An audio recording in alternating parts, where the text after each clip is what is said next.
Lauren Washington's fingertips traced the edges of yet another manila folder as the morning light streamed through the courthouse's tall windows. At 34, she had mastered the art of maintaining her composure in these hallowed halls, her charcoal gray suit as crisp as her reputation for thoroughness. The ancient wall clock ticked steadily at 7:30 a.m., a full hour before most of her colleagues would arrive. This early morning ritual had served her well over the past 5 years at her private practice. The quiet allowed her to think, to prepare, to notice details others might miss. Today, however, something felt different. As she reviewed the previous month's traffic citation cases, a subtle pattern began to emerge from the seemingly routine paperwork. Lauren paused, her hand hovering over her coffee cup. She pulled out her leather-bound notebook, a gift from her father when she passed the bar exam, and began jotting down numbers. The first case, $500 fine for running a stop sign. The second, $200 for the same offense. The third, $450. The fourth, $175. That's strange, she whispered to herself, her analytical mind already calculating the disparities. She'd handled hundreds of traffic cases, but she'd never thought to track the fines systematically.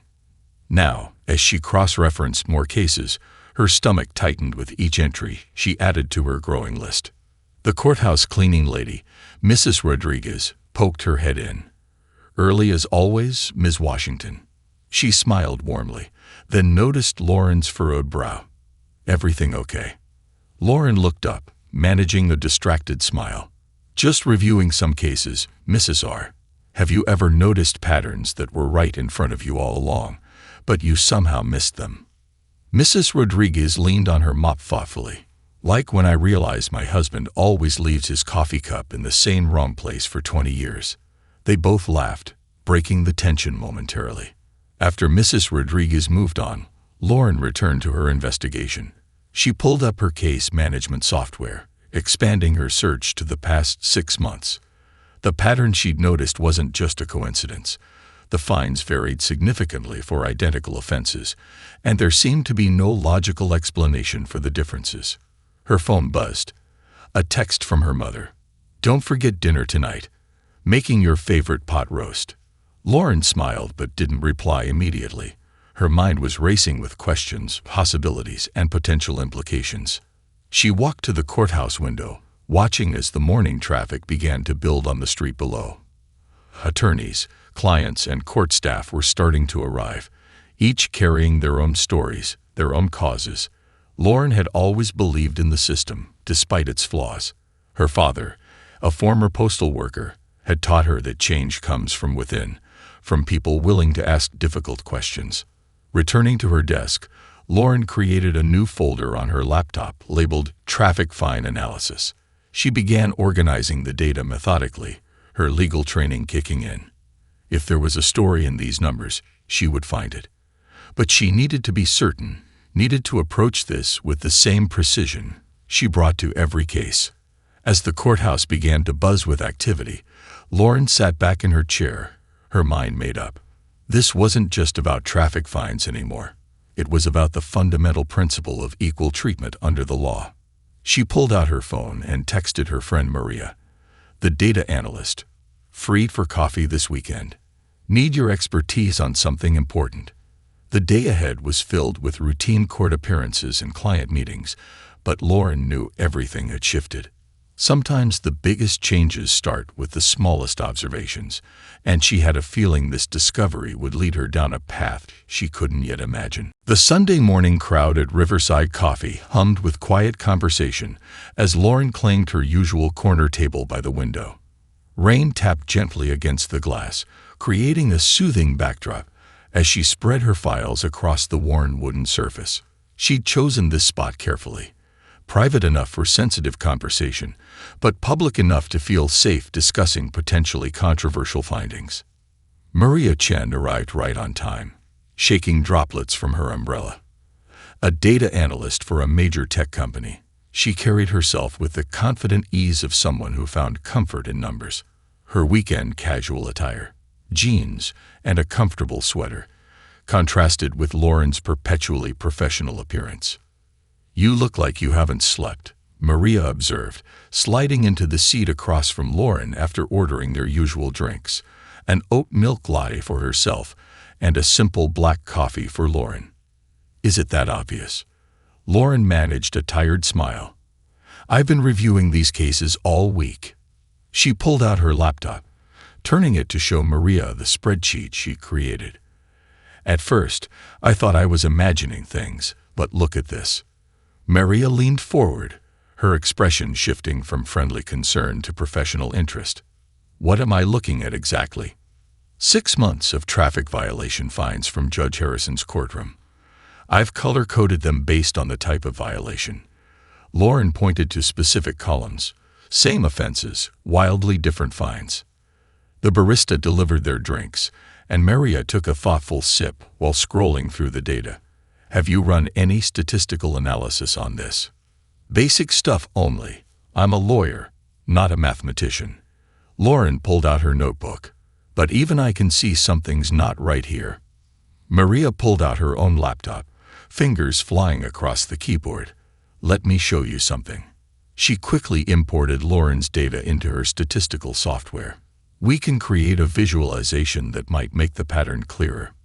As they worked, the coffee shop filled and emptied around them. Regular customers came and went, while the smell of fresh pastries wafted from the kitchen. But Lauren and Maria remained focused, their cold drinks forgotten as they dove deeper into the numbers. "Look at this," Maria said finally, turning her screen. A graph showed clear clustering patterns. "These groupings aren't random. There's a definite statistical significance to the variations." Lauren felt her chest tighten. "So I'm not imagining it." "Not even close." Maria's voice was quiet but firm. "The probability of these patterns occurring by chance is extremely low. Something's definitely influencing these decisions." A young family at the next table laughed at something their child said, the sound jarring against the seriousness of their conversation. Lauren glanced at them, then back at her files. "The question is, what do I do with this information?" Maria closed her laptop, fixing Lauren with a steady gaze. "The better question might be, what happens if you do nothing?" The weight of that question hung between them as rain continued to fall outside. Lauren remembered her father's words about change coming from within, about the responsibility that came with knowledge. "I'll need more data," Lauren said finally, "not just from Judge Harrison's courtroom, but from others too. For comparison." Maria nodded, already opening her laptop again. "I can help you set up a proper database, create some algorithms to flag patterns automatically. But Lauren," she paused, choosing her words carefully, "are you sure you're ready for what we might find?" Lauren looked down at her cold coffee, then out at the rain-washed street. "I don't think it matters if I'm ready. What matters is that it's necessary."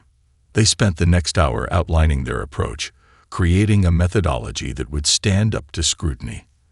As the afternoon crowd began to filter into the coffee shop, they had the beginnings of a plan, and the weight of a responsibility neither had expected to face on a rainy Sunday morning. Professor Thomas Bennett's office remained exactly as Lauren remembered from her law school days.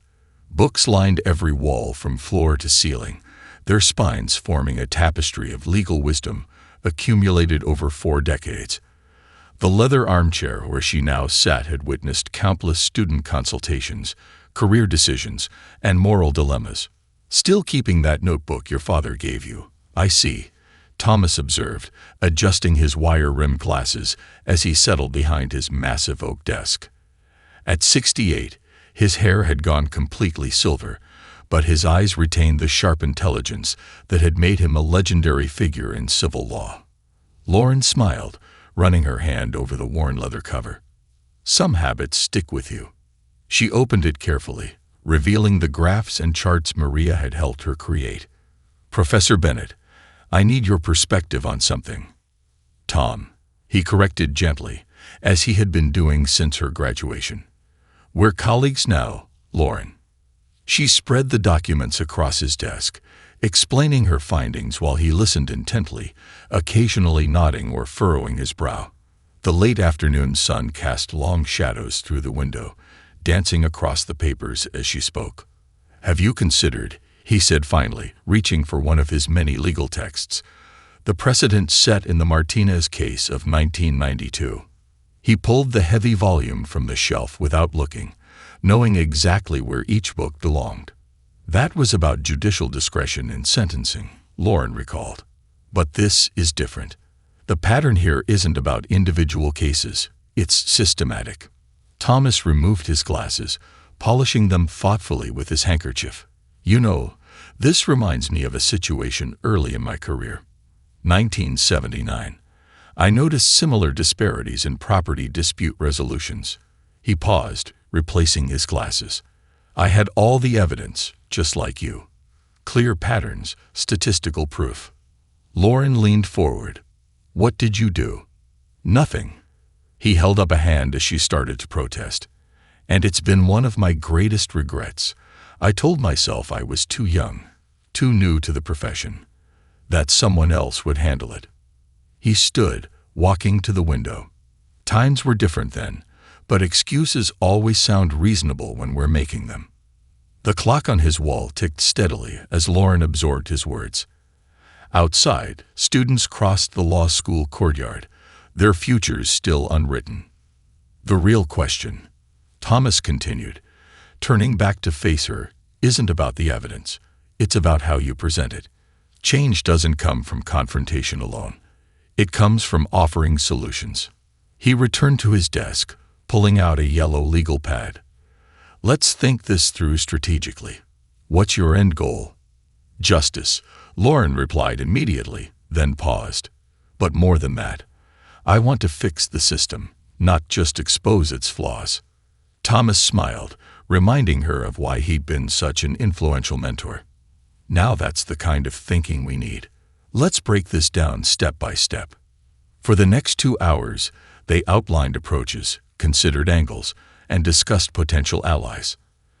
Thomas shared stories from his own experiences, both successes and failures, each one containing lessons she knew she'd need.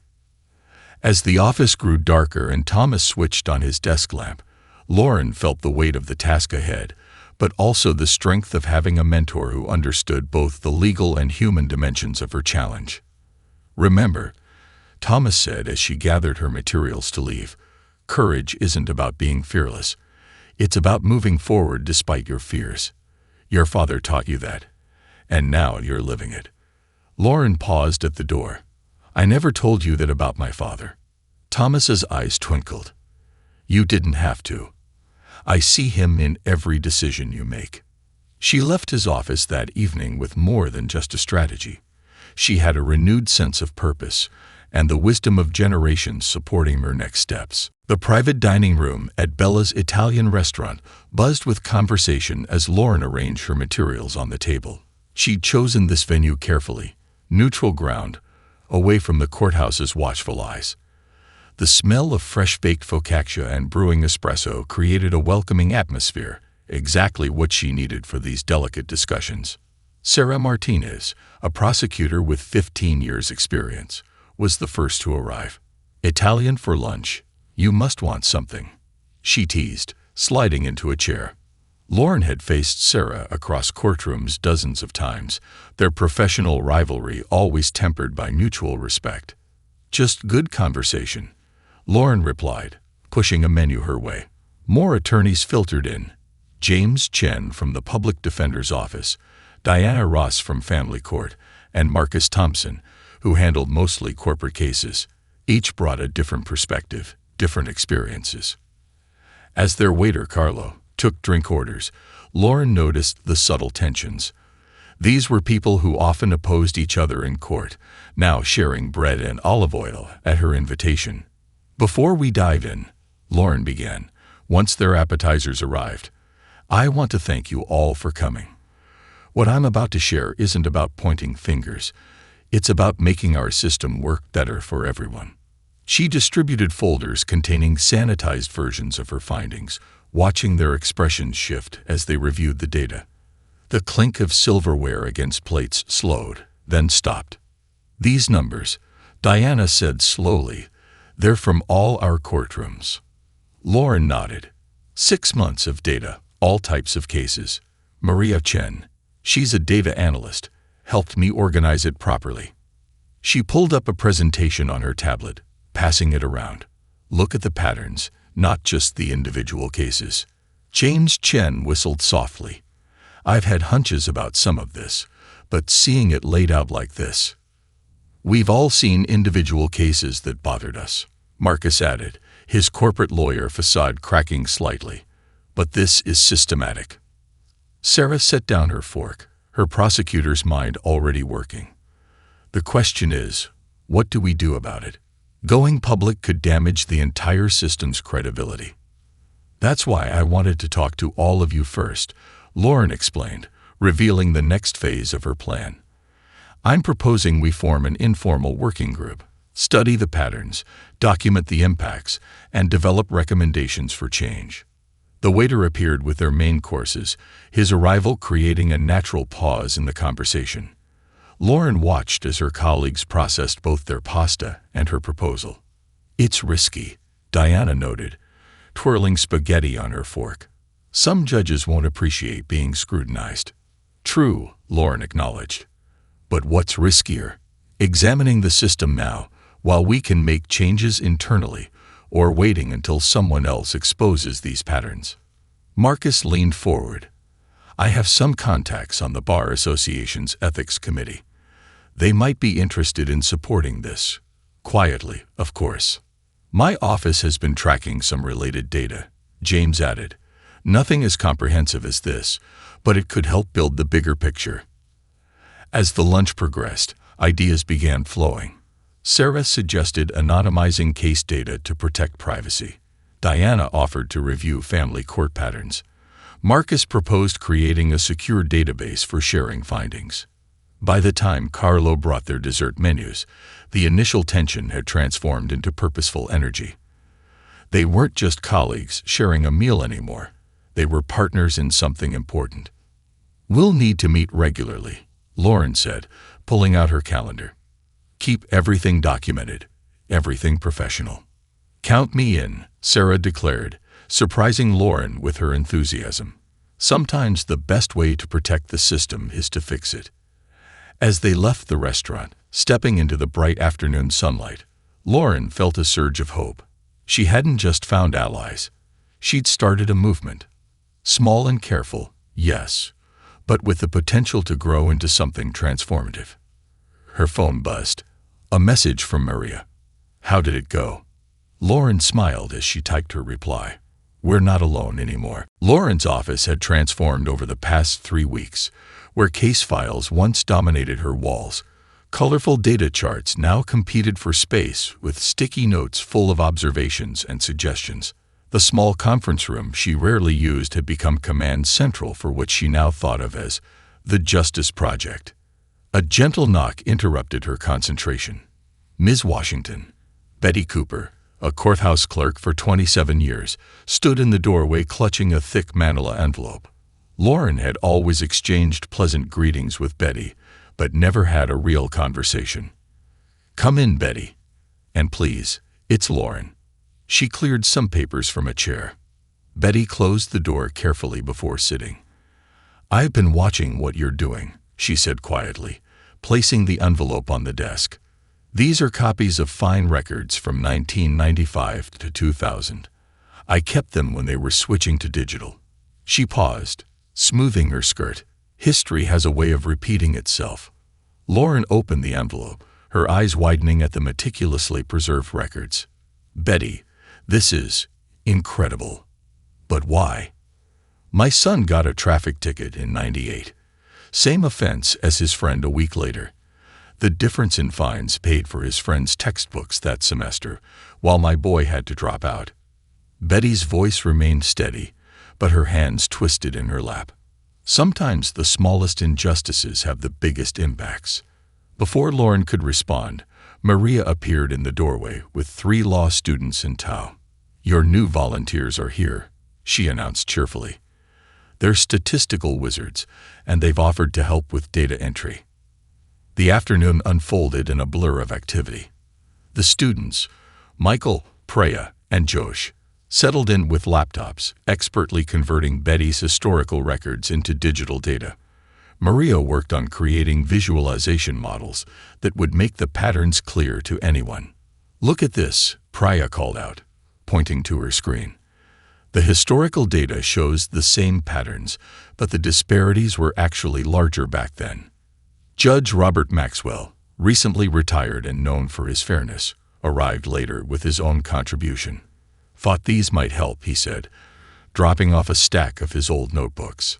"My personal observations over 15 years. Never knew quite what to do with them."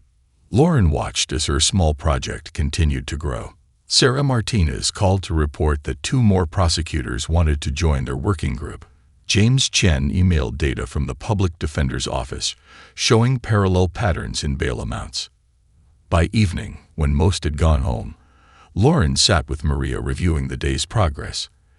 Empty takeout containers testified to their long hours. "You know what's amazing?" Maria said, stretching. "Everyone had pieces of this puzzle. They just needed someone to start putting them together." Lauren nodded, thinking of Betty's records and Judge Maxwell's notebooks. People want to help. They've just been waiting for the right moment. Her phone buzzed with a text from Thomas Bennett. "Judicial Ethics Committee interested in preliminary findings. Ready when you are." "Look at this visualization," Maria said, turning her laptop. 25 years of data, telling the same story. Betty's records filled in huge gaps. Lauren studied the patterns, thinking of Betty's son, of all the lives impacted by seemingly small decisions. "We're not just collecting data anymore," she realized. "We're collecting stories." A custodian appeared in the doorway, surprised to find them still there. "Working late again, Ms. Washington." "Just about done, Mr. Rodriguez." Lauren smiled, gathering her things. Sometimes the most important work happens after hours. Walking to her car under the evening sky, Lauren felt the weight of responsibility, but also the strength of community. What had started as her solitary mission had become something larger, a collective effort toward positive change, driven not by anger but by hope. Her phone buzzed again. Diana Ross this time. "Family court judges asking questions. Think we're starting something big." Lauren smiled. "We already have," she whispered to herself, starting her car. "We already have." The Judicial Review Committee chamber felt larger than usual that morning. Sunlight streamed through tall windows, illuminating the rich mahogany panels and the faces of the 7 committee members seated at the curved table. Lauren stood at the podium, her presentation materials organized with precision, her heart steady despite the stakes. Chief Justice Eleanor Martinez, known for her razor-sharp mind and unwavering fairness, sat at the center. "Ms. Washington," she began, her voice carrying natural authority, "you've requested this special session to present findings regarding sentencing patterns. Please proceed." Lauren took a deep breath, remembering Thomas's advice. Show them solutions, not just problems. She noticed Maria and Sarah sitting in the gallery, offering silent support. Betty Cooper had slipped in quietly, taking a seat near the back. "Honorable members of the committee," Lauren began, her voice clear and measured, "I stand before you not to criticize our system, but to help strengthen it." She pressed a button, and the first graph appeared on the large screen. "Over the past 6 months, our team has analyzed 25 years of court records." She moved through the slides with practiced ease, watching the committee members' expressions shift from polite interest to focused attention. "These patterns," Justice William Chen interrupted, leaning forward, "they're consistent across multiple jurisdictions." "Yes, Your Honor." Lauren clicked to the next slide. "We've identified similar trends in traffic court, family court, and civil proceedings. But more importantly, we've developed a framework for addressing these disparities." The presentation continued as Lauren unveiled their proposed solutions: transparent review processes, regular data analysis, and training programs. Each recommendation came supported by research and precedents from other successful jurisdictions. A soft murmur rippled through the gallery when she shared Betty Cooper's historical records. Justice Martinez removed her glasses, studying the patterns intently. Ms. Washington, Justice Robert Freeman spoke up. Implementing these changes would require significant resources and cooperation across multiple departments. Lauren nodded, prepared for this concern, which is why we've already secured commitments from various stakeholders. She gestured to the gallery, where leaders from different legal departments sat. The Bar Association has pledged support for the training programs. The Public Defender's Office and District Attorney have both endorsed the review process. As questions came from the committee, Lauren handled each with composure, drawing on the collective expertise of her growing network. When Judge Harrison himself asked about implementation challenges, she addressed his concerns respectfully, emphasizing solutions rather than past problems. "What strikes me," Justice Martinez said finally, "is the constructive nature of this presentation. You've brought us more than just data. You've brought us a path forward." The committee called a brief recess to discuss the proposals. Lauren stepped into the hallway, where Maria immediately handed her a bottle of water. "You nailed it," Maria whispered. Even the skeptics were nodding by the end. When they reconvened, Justice Martinez's expression was thoughtful but determined. "Ms. Washington, this committee agrees that your findings warrant immediate action." She outlined their decision. A task force would be formed to implement the proposed changes, with Lauren invited to serve as a key advisor. "Furthermore," Martinez continued, "we commend your professional approach to this sensitive issue. This is how real change happens, through diligence, respect, and collaboration." As the session concluded, Lauren felt a subtle shift in the chamber's atmosphere.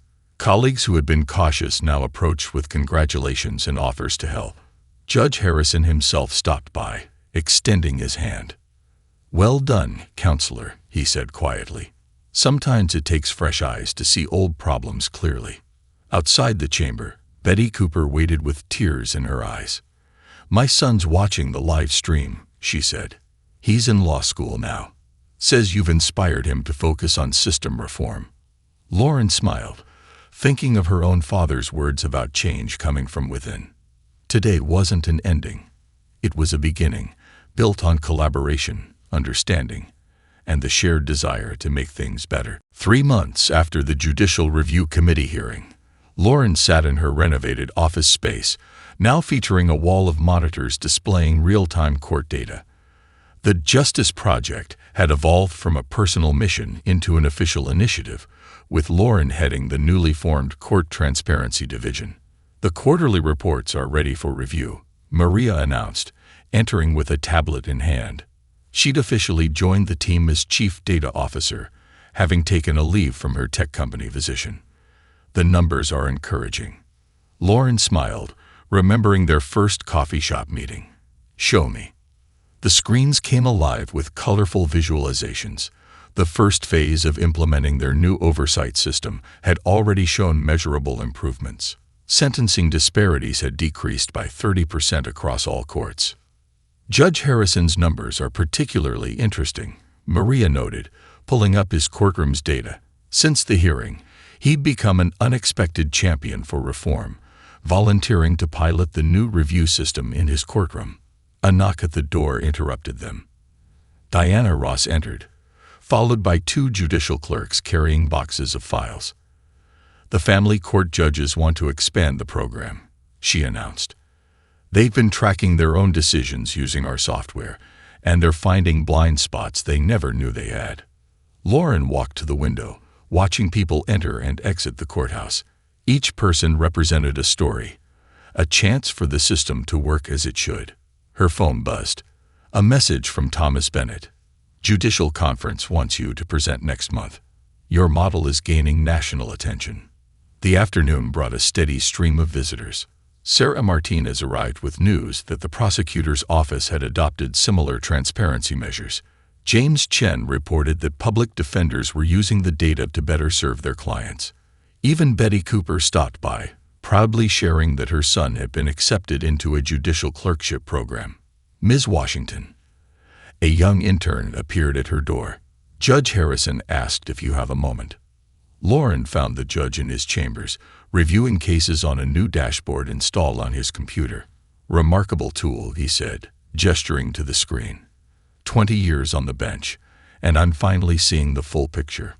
Change isn't always comfortable, Lauren observed, remembering their earlier tensions.